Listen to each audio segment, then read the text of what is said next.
안녕하세요. 은행입니다. 오늘은 레플리카 디자인이 아닌 아메리칸 구형 바이크를 알아볼까 합니다. 이지통으로 유명한 아메리칸 시장에 다른 형식의 엔진을 가지고 나왔으며 아직도 매니아층이 두꺼우며 찾는 사람들이 많은 기종. 이름만 들어도 와 탄성이 나오는 기종. 바로 혼다의 마그나 750 모델을 알아보려고 합니다. 마그나 750 같은 경우 아메리칸 디자인을 하고 있으며 승차감이 편한 그런 기종이기도 합니다. 또한 엔진 형식이 V4 형식이기 때문에 저속 고속 출력을 모두 잡은 그런 엔진이기도 합니다. 1982년 최초로 만들어지게 되었으며 모델명이 VF750C라고 불리게 되어집니다. 또 다른 네이키드 모델인 VF750S 모델하고도 같이 엔진을 사용합니다. 또한 다음 해에 나오는 인터셉터라는 모델까지도 같은 엔진을 사용합니다. 이렇게 당시 엔진이 여러가지 모델에 사용이 되었으며 V4 엔진은 힘과 성능을 인정받습니다. 또한 가속력도 좋으며 엔진 전체에 골고루 퍼진 출력은 최고 속도도 높게 만들어버렸습니다. V2인 엔진보다 부드러운 필링을 제공하며 가볍게 가속이 됩니다. 하지만 처음부터 완성된 엔진은 아니었으며 엔진 헤드 캠축이 마모가 빨랐었다고 전해지며 사람들은 이걸 문제점이라고 말했으나 혼다가 부인을 했다고 합니다. 또한 그들 보고 관리를 잘못했다고 비난까지 했다고 전해집니다. 또한 헤드를 손볼 수 있는 키트를 따로 제작하며 판매까지 하였다고 하며 많은 사람들에게 비판과 불신을 얻었다고 전해집니다. 추후에 설계 생산 방법 변경으로 다시 생산을 하게 되지만 이미 많은 사람들이 등을 돌린 뒤에 만들어버린 것입니다. 그리하여 그 당시 혼다의 V4 엔진은 실패작이라는 말도 많이 있습니다. 타 회사의 V4 엔진의 기종들이 인기를 끈 그런 이유이기도 합니다. 그때 인기를 끌었던 모델이 VMAX라는 모델로 가부제조기로 유명한 모델입니다. 82년부터 86년까지 1세대 모델이 있으며 디자인은 우리가 알고 있는 디자인이 아닙니다. 우리나라에 들어온 마그나 750 같은 경우 3세대 모델로 이전 구형 모델과는 좀 다른 모습을 하고 있습니다. 높은 핸들, 얇은 기름통, 그리고 얇은 핸다, 머플러 라인 모든 것이 다르게 생겼습니다. 특이한 점은 기름 탱크와 서브 기름 탱크가 존재했으며 또한 센서가 내장되어 있었다고 하며 부족할 때는 서브 탱크에서 기름을 빨아들였다고 전해집니다. 또한 그 시대에 당시 미국의 700cc 이상 관세율이 높았다고 해서 미국의 수출형으로 만든 700cc 모델도 있다고 전해집니다. 85년에는 디자인이 조금 바뀌었으며 더 넓은 탱크, 리어 쪽도 변경, 타이어도 조금 더 굵은 것으로 바뀌었으며 휠도 바뀌며 시트도 좀 낮게, 계기판도 밝게, 라디에이터도 머플러도 엔진 케이스 컬러도 블랙에서 은색으로 변경하며 전반적으로 경량화를 이루어내기도 하였습니다. 86년에는 또 다른 엔진 실린더 헤드를 장착하기도 하였다고 합니다. 이렇게 변경을 했어도 1세대 모델로 여겨집니다.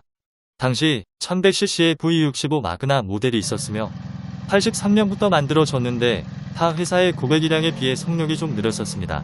스즈키 GS1100보다도 가와사키 GPZ1100보다도 느립니다. 당시 최고 속도는 225km. 하지만 86년부터 타 회사 모델을 제치고 89년까지는 세상에서 가장 빠른 오토바이로 기네스에 등재되어 있다고 전해집니다.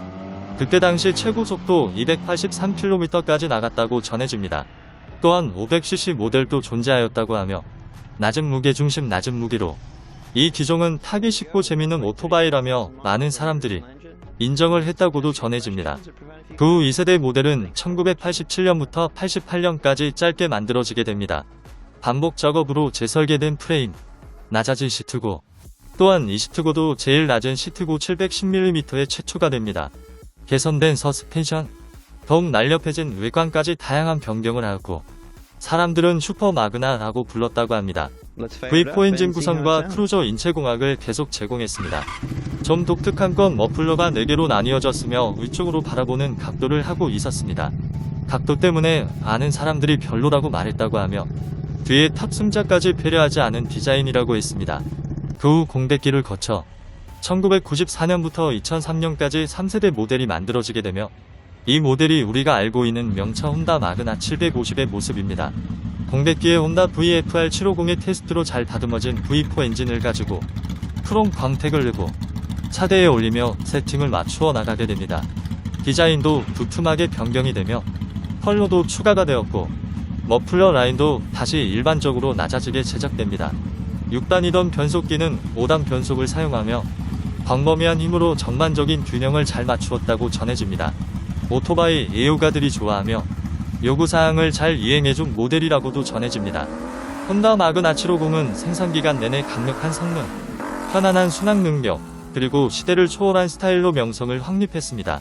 이 모델은 크루저 모터사이클 부문에서 여전히 상징적인 모델로 남아있으며 파워, 스타일 및 신뢰성의 독특한 조화를 높이 평가하는 승객들에게 사랑받고 있습니다.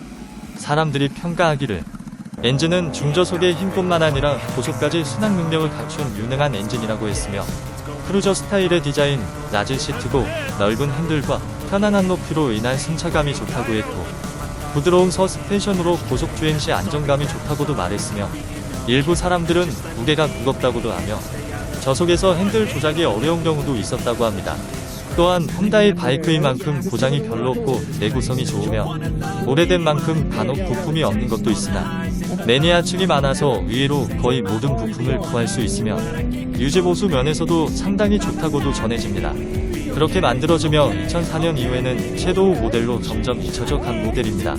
하지만 많은 오토바이 애호가들이 찾고 있는 모델이기도 하며 소장하고 싶기도 한 모델이라고 전해집니다. 그 정도로 유명하고 잘 만들어진 클래식 오토바이라고 합니다. 이번에는 강력한 V4 엔진을 탑재한 아메리칸 모델 혼다 마그나 750 모델의 역사를 짧게 알아봤습니다. 그 유명한 VFR 750, RVF 750과 같은 엔진을 사용하기 때문에 어마어마한 모델이기도 합니다. 다음번에 좀 더 멋진 구형으로 찾아오겠습니다. 이상 은행입니다.